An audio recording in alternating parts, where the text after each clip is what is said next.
নমস্কার, কেমন আছেন সবাই? মিস্টার আর মিসেস দত্ত খুঁটিনাটি ব্লগে আপনাদের অনেক অনেক স্বাগত। আজ আমি আপনাদের সঙ্গে একটা দুর্দান্ত রেসিপি শেয়ার করতে চলে এসেছি। রেসিপির নামটাও সেই রকমই দুর্দান্ত। রেসিপিটার নাম হচ্ছে চম্পাকালি পনির। চম্পাকালি পনিরের জন্য লাগবে ফ্রেশ এক্কেবারে তরতাজা পালং শাক। আর পালং শাকটাকে আমি ভালো করে ধুয়ে পরিষ্কার করে নিয়ে নিয়েছি। আর এখানে গ্যাস ওভেনের মধ্যে একটা বড় জায়গার মধ্যে জল বসিয়ে দিয়েছি। জলটাকে ভালো করে ফুটতে দেব। জল একেবারে টকবকিয়ে ফুটে গেছে। তার মধ্যে দিয়ে দিচ্ছি ওই হাফ চামচ মতো বা ছোট চামচের 1 চামচ মতো চিনি। এবার সাবধানে দিয়ে দেব ধুয়ে রাখা পালং শাকগুলো। গোটা গোটা অবস্থাতেই আমি দিয়ে দিচ্ছি, যেহেতু এই পালং শাকটাকে আমি পেস্ট বানাবো, তাই কেটে দেওয়ার কোনো দরকার নেই। জলটা একটু গরম আছে, তাই সাবধানে পালং শাকগুলোকে দিয়ে দিতে হবে। চিনিটা এই কারণেই দিলাম, পালং শাকের যে সবুজ কালারটা রয়েছে সেটা যেন একেবারেই কালচে না হয়ে যায়, এই কারণে কিন্তু আমি চিনিটা ব্যবহার করলাম। চিনিটা একেবারেই হাফ চামচ মতো, বড় চামচের হাফ চামচ মতো। কয়েকটা কাঁচা লঙ্কাও দিয়ে দিচ্ছি। ভালো করে পালং শাকটাকে সেদ্ধ করে নিয়েছি। পালং শাক সেদ্ধ হতে মোটামুটি 2-3 মিনিট মতো টাইম লাগে। সেদ্ধ হয়ে গেছে। গ্যাস ওভেনটাকে আমি বন্ধ করে নিয়েছি। এবার একটা ঝুড়ির মধ্যে জলটাকে ঝরিয়ে নেব।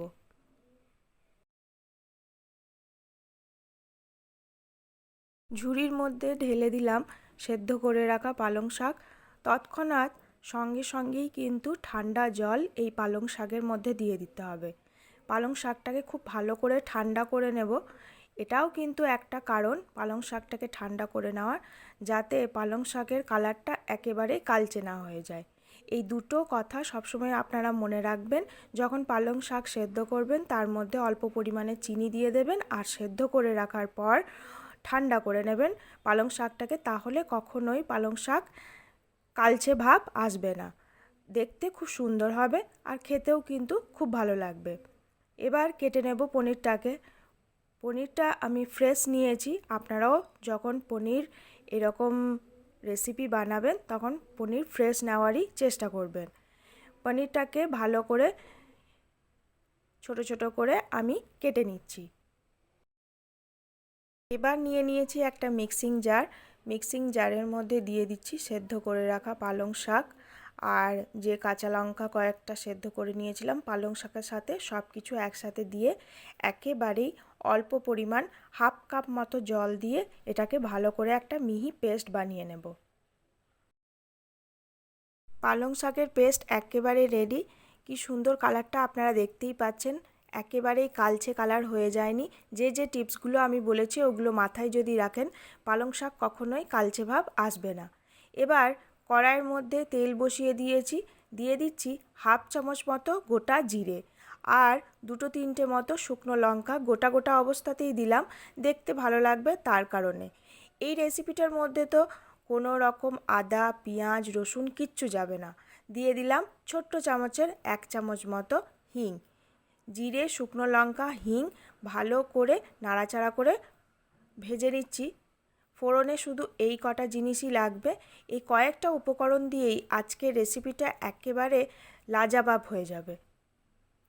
দিয়ে দিচ্ছি পেস্ট করে রাখা পালং শাক।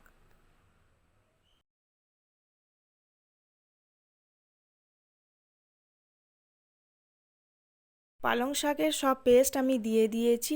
এবার এটাকে ভালো করে নাড়াচাড়া করে মোটামুটি 7-8 মিনিট 10 মিনিট মতোই ধরুন ভালো করে নাড়াচাড়া করে এটাকে ভালোভাবে কষাতে হবে।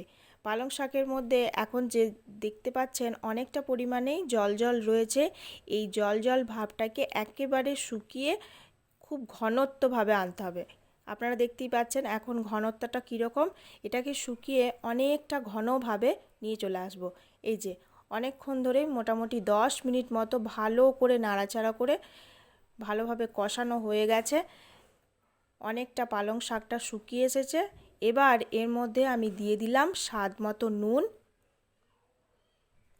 আর একেবারেই 1 চিমটে মতো হলুদ গুঁড়ো। হলুদের গুঁড়োটা কিন্তু একেবারেই অল্প পরিমাণ, যেহেতু এই রেসিপিটা একটু সবজি ভাব থাকবে, তাই হলুদ গুঁড়োর পরিমাণটা কিন্তু একেবারেই কম। নুন হলুদ দেওয়ার পর আবারও ভালো করে নাড়াচাড়া করে মোটামুটি আরও 2 মিনিট মতো আমি এটাকে কষিয়ে নেব।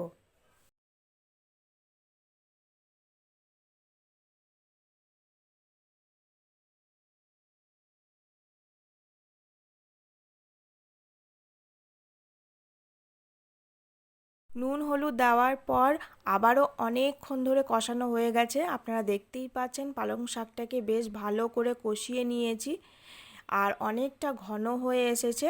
এবার আমি এর মধ্যে মিক্সির মধ্যে অল্প পরিমাণে জল, ওই হাফ কাপ মতো জল দিয়ে মিক্সি ধোয়া জলটাকে আমি এর মধ্যে দিয়ে আবারও ভালো করে মিক্স করে দিলাম।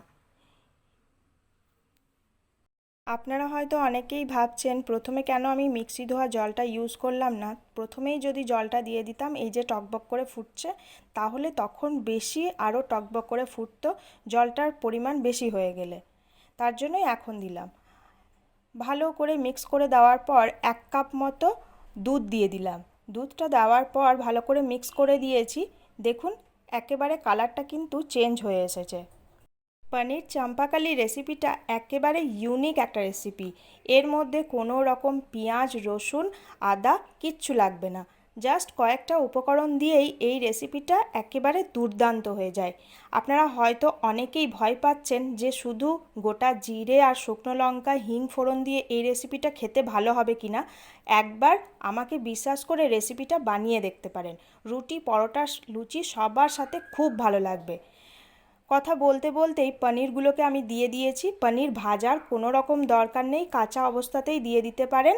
আমি তো কাঁচাতেই দিয়ে দিয়েছি। আর যদি অনেকে মনে করেন যে যদি কাঁচা অবস্থায় না দেব, হালকা তেলের মধ্যে সটে করে নিতে পারেন, তারপর দিয়ে দিতে পারেন। দিয়ে দিচ্ছি বাটার। বাটারটাকে দেওয়ার পর আবারও মিক্স করে দেব। মোটামুটি পনিরটাকে দেওয়ার পর 2 থেকে 3 মিনিট মতো ফুটতে দেব। বেশিক্ষণ ধরে ফোটালে পনিরগুলো শক্ত হয়ে যাবে।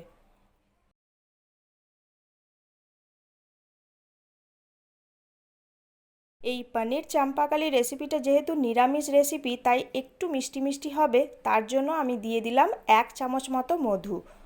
মধুর বদলে আপনারা চিনিও ইউজ করতে পারেন বা গুড় ইউজ করতে পারেন। একটু মিষ্টি মিষ্টি নিরামিষ রেসিপি হলে খেতে কিন্তু খুব ভালো লাগে লুচি পরোটা রুটির সাথে। অল্প করে নিয়ে নিলাম কসুরি মেথি। মেথিটাকে এইভাবে হাতের সাহায্যে ঘষে নিয়ে চারিদিকে ছড়িয়ে দিলাম। সব কিছু ভালো করে মিক্স করে দিলেই আজকের রেসিপিটা একেবারে রেডি। এই পনির চম্পাকালি আপনাদের কেমন লাগলো অবশ্যই কিন্তু কমেন্টে জানাতে ভুলবেন না।